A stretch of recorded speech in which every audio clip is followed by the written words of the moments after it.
Honourable Clayton Cosgrove.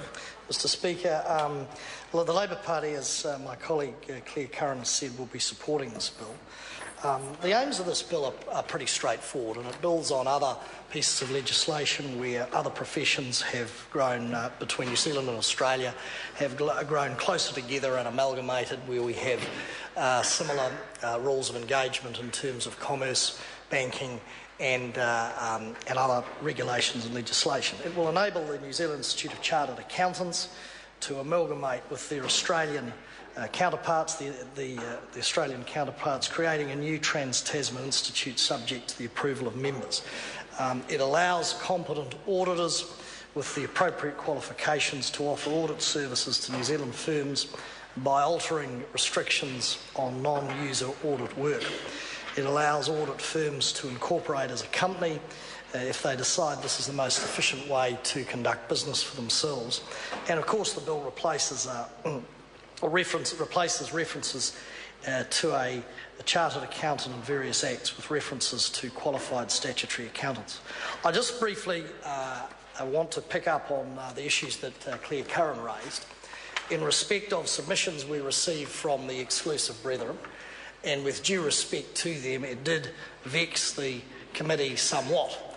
Now, I know that the National Party, of course, has a long and close relationship with that particular entity. So it was a very long and close relationship, dating back, I think, to 2005. But it did raise a number of issues for us, in that, on the one hand, groups indeed are entitled to express their moral and religious views as it should be, and to their beliefs, and no one argues with that.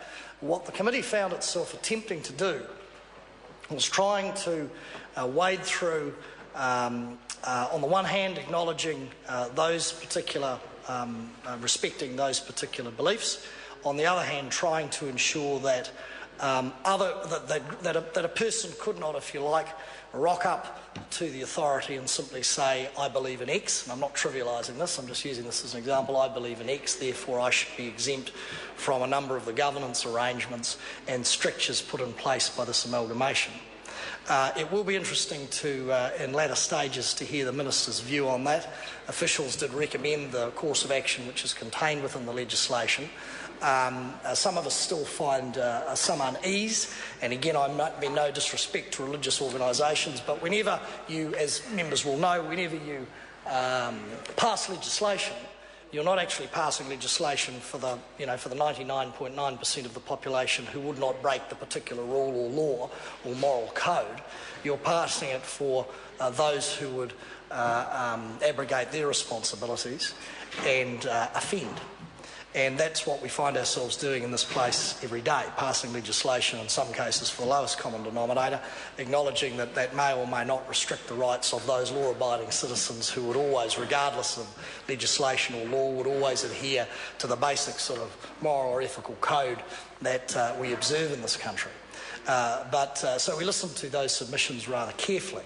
I must say personally I was not convinced by some of the submissions by the brethren and the notions that they put forward, because I do have reservations in respect of the safeguards around those notions as enshrined in this legislation.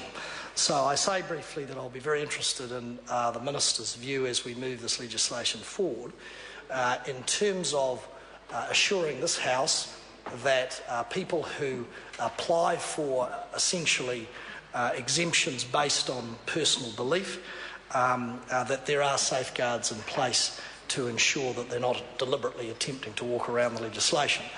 We did put it to officials that we wouldn't want officials to somehow take on some sort of quasi-religious role in terms of deciding. I know that I see a chuckle from the Speaker and the Chair. I think he understands what I'm saying. Somehow next interpreting Scripture as to what was a legitimate religious or moral belief and what was not.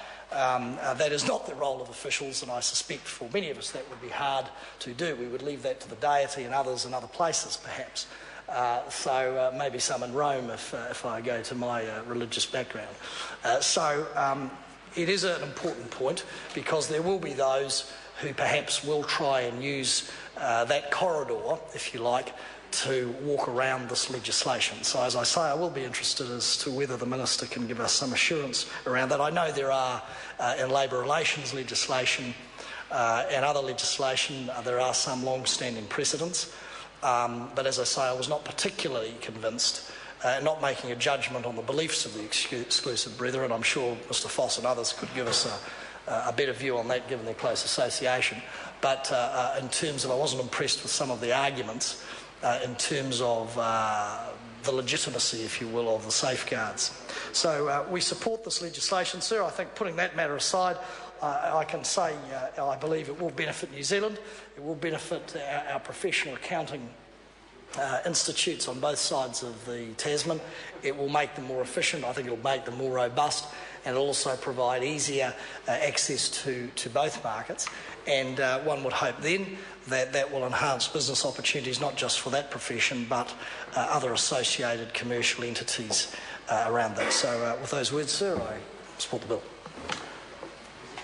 Dr. Shan Ying.